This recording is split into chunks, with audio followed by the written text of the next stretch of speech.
Nasa ikatlot huling pagbasa ng Senado ang panukalang batas na naglalayong palakasin ang pag-aasin sa bansa na ipinanukala ni Senator Cynthia Villar, kung saan pinaboran ito ng 22 senador.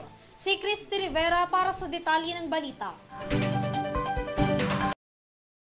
Aprobado na ng Senado ang Senate Bill 2433 o Philippine Salt Industry Development Act na naglalayong palakasin ang industriya ng pag-aasin sa Pilipinas. Sa ilalim ng Senate Bill 2243, magkakaroon ng mas malinaw na plano para sa salt industry kasama ang mga programa at proyekto para sa modernisasyon at komersalisasyon ng asin sa bansa. Nilalayon din itong bumuo ng Philippine Salt Industry Development Council para sa iisa at pinagsama-samang implementasyon ng plano sa industriya.